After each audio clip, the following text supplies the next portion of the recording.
Okay, I'm always in this nightgown for some odd reason. I don't know why, but I am. Anyway, that up there.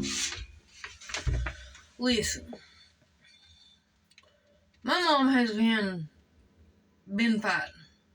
Okay, a battle with pneumonia, meningitis, fluid on the lungs, fluid on the brain.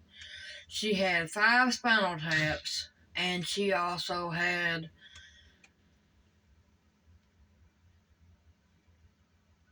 other problems. She had flu A, she had COVID before she went in the hospital. Now, mind you, she's in rehabilitation right now. She's in a nursing home trying to get better right now, okay? Mind you, she's been in there for 3 months.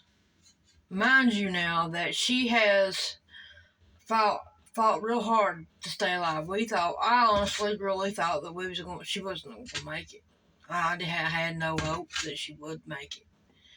And I prayed, I prayed that the Lord would just take her on. But the Lord had her here for a reason. But the point of the matter is, during this time, I had met some great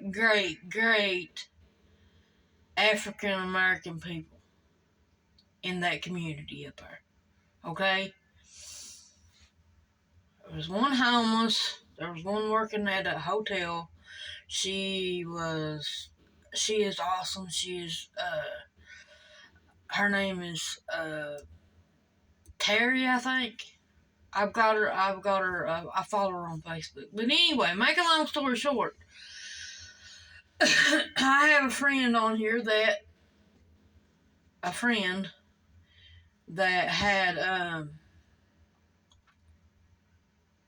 that was in a hospital, and I said, you wouldn't happen to be in Charleston, would you? Because she's from West Virginia, but she lives in Tennessee right now. She lives in Tennessee. Make a long story short, I said, I was telling her about, me blessing this little female with $2, and the Lord blessed me with more money back, that I wasn't really expecting on getting to start with, okay? I blessed that woman. I blessed that little woman with that money, and I ended up getting 100 back. Well, 50 back.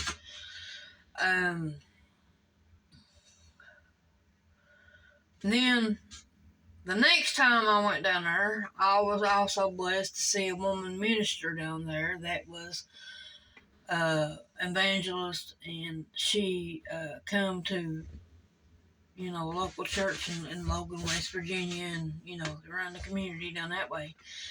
And the thing about it is, when they let the ministry get to their head, they went too far. Now, I am by no means a preacher. Don't claim to be a preacher. God blesses me to be one, so be it. But there's people that are out here in this world that are probably not called. And when okay, now here's the thing. This is what really bothers me. Is when you have drug addicts, when you have homeless people in your community or in your neighborhood, and you're not out helping them, but you also want to help people overseas, why not help your own folk first and then worry about the community over there?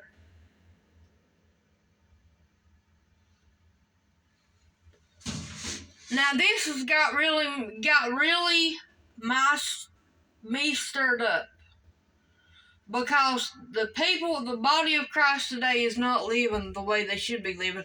They have let their apostleship and their discipleship and their ministers and their bishops get it up their heads swelled.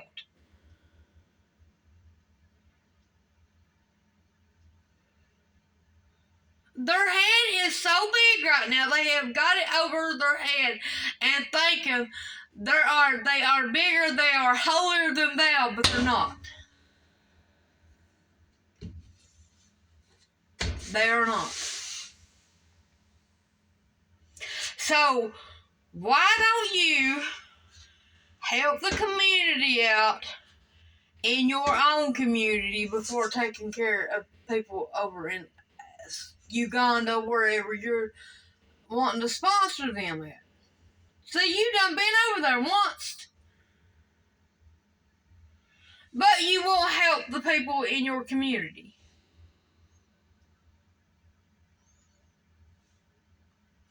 And I know you have tried. I know you have tried to do it.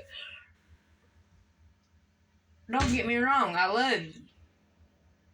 But you've let this ministry get above your raisins a little bit. You need to come down a little bit. You're a hillbilly too, just like I am. I'm not saying this woman's name, but you know who you are. I'm no better than you, and you're no better than me. But if we're wanting to be in the body of Christ, why don't we make a difference and help our own communities out? Why you're letting, go overseas and preach the word, yeah, that's fine.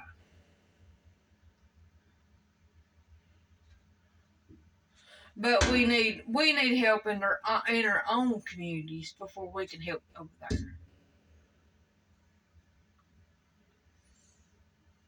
I'm being bold about it.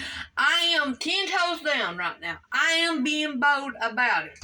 Now, this has really got me stirred up. She had more or less said along the lines, I don't have time to help the homeless when I've got an uncle that's fighting for his life. Yes, by all means, I get that. I do. I get that. I had a mom that's fighting for her life too. So I get that. By all means, God was using me to help this little homeless woman out with just $2.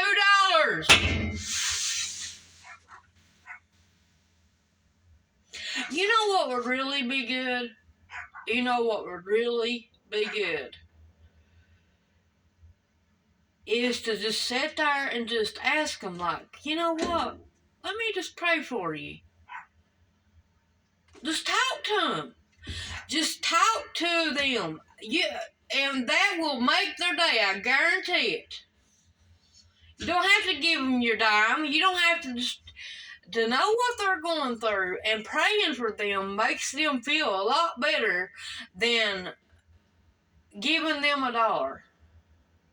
Because you know something, I'm going to tell you something. The next day I ran into that same homeless woman, and I talked to her. She told me what all happened. Her mother was an evangelist before she died, and she ended up losing everything. Everything.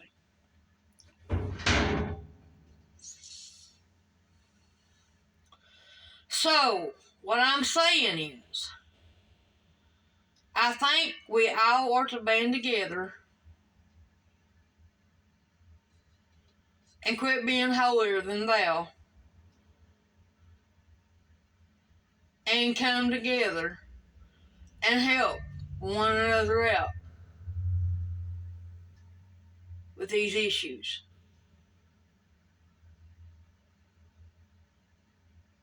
That's all I'm asking. This has been stirred up in my spirit all day, but this is what I'm asking. So I'm asking, just pray for them. If you go up there again, by all means, speak to one of them. But watch who you get around with, because some of them, they ain't of God. But this woman, this homeless woman was. I believe she was. I believe with all my heart, I believe she was. Pray for them. But what really bothered me is after she told me that she didn't have time to talk to the homeless or give money to the homeless. Which then the next post she put on there, can you sponsor a child overseas? when we've got problems in America. Just saying.